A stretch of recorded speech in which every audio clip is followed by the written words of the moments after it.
Hello,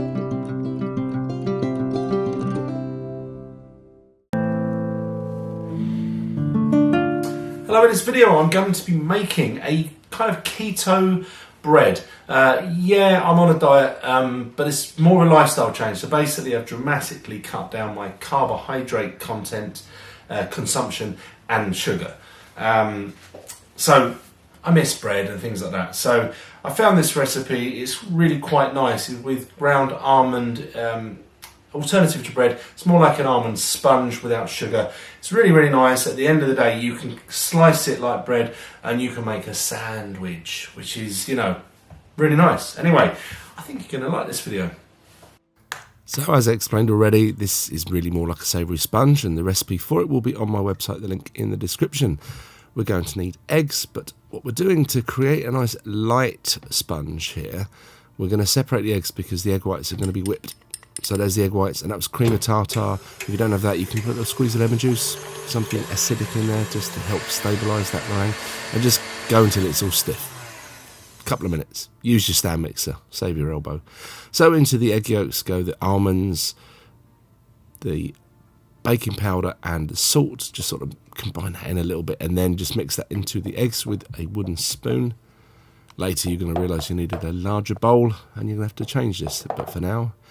So bring that as mixed as it can be and then add the fat. In this case the fat I'm using olive oil. You could use melted butter, you could use any oil you want, but you need fat in there.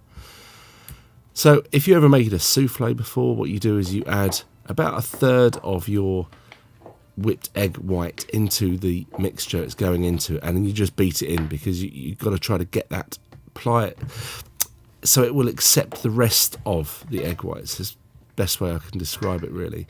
So this is me changing into a different bowl because I realise I've got to fold this in and the mixture will be a bit larger. So in with the rest of the stiff eggs. And again, just you're going to need a metal spoon for this because you want to try to be able to cut and fold it. Cut it and fold it. The point of this is you have to mix it, so it's going to deflate the air a bit, but you want to try to fold, use that technique so you don't lose too much air for the lightness. That's the bread tin, loaf tin that I bought. That's the dimensions of it, which worked out just about exactly right for this recipe. I use the lazy method of just scrunching up some baking parchment. If you want to take ages trying to sort of get it all neat, carry on. I don't think it makes any difference in the end product. So into the lined tin goes your batter, your sponge batter, I guess. You got your oven already hot.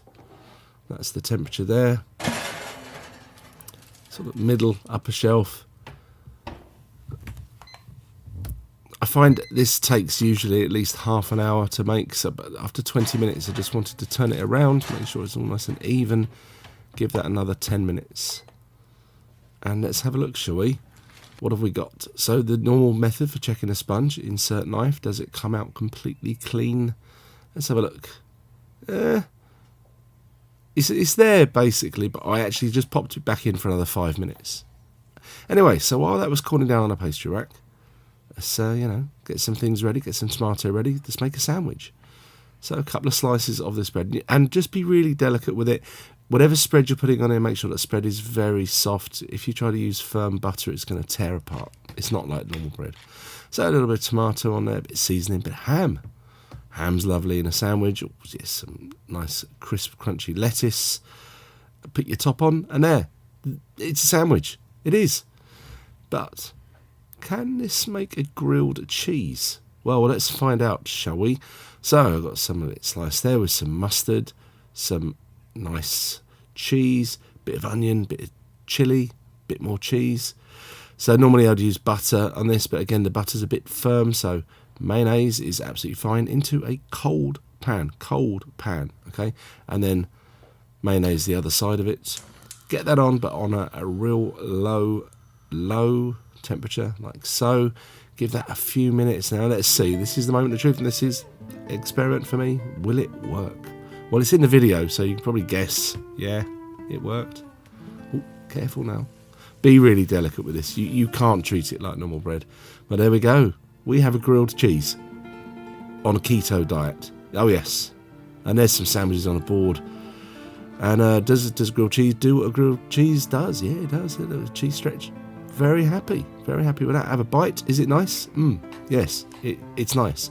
Anyway, I'm going to hand you over to me for the official tasting. All right, so it's really tasty. It's very, very enjoyable to eat, and it does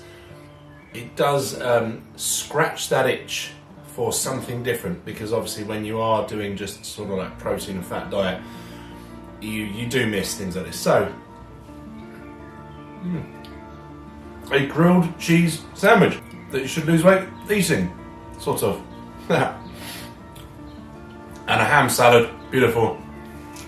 I'm not going to stand here and try to convince you that that is bread, or it's even anything like bread.